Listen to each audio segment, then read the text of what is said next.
But first, to our top story. Across northern Ethiopia, tens of thousands of people took to the streets on Tuesday demanding answers from the government over the kidnapping of 27 students over 50 days ago.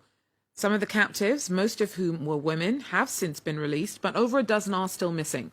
It's still not clear who took them from a bus leaving Dembi Dolo University. The government's silence on what's going on has sparked a Bring Back Our Girls movement that echoes the campaign that followed the mass abduction of schoolgirls in Chibok, Nigeria, in 2014. Well, for a closer look at all of this, we're joined by Aaron Masha, who's in Addis Ababa.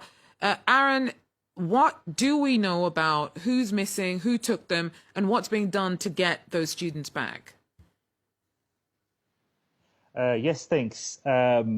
So, as you stated, this incident has gripped the country for the last few weeks. But strangely enough, details of the incident have been few and far between.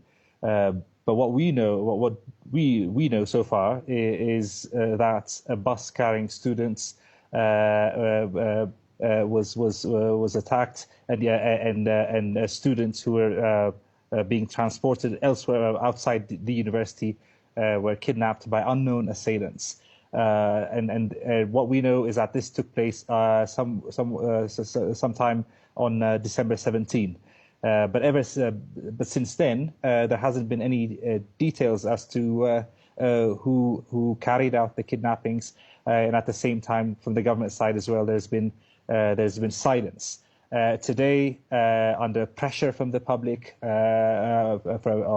through social media campaigns and the protests that we've stated, the government did manage to give some details of the incident.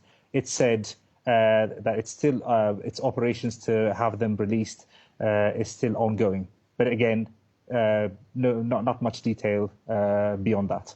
I mean, how could that be? We're talking about dozens of students who were abducted. Also, on top of that, this hasn't attracted anywhere near the same international attention as, for example, the Nigerian Chibok kidnappings did back in 2014. Why would the government be so cagey about what happened? I think part of the reason why it hasn't garnered as much attention as the Chibok girls in Nigeria is because of the government's silence. That's one.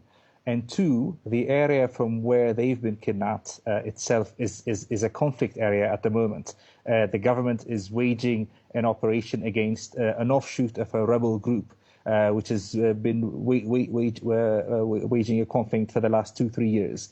The area itself is you could say it's cordoned off. The internet has been shut down. The phone lines aren't working.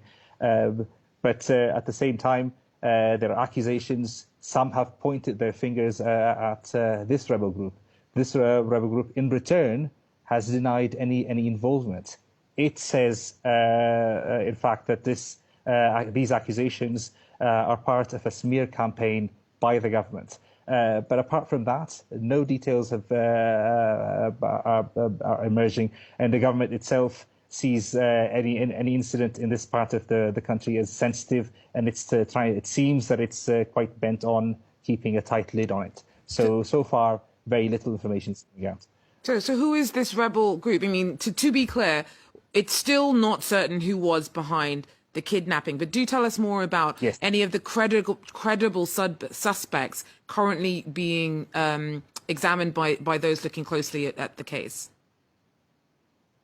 You know, it's very, very difficult to even come close to actually guessing who might have carried out the kidnapping. The government itself hasn't named a suspect. At the same time, some observers, some analysts have pointed their fingers at this rebel group. This rebel group is an offshoot of the Oromo Liberation Front, which previously was outlawed by the government up until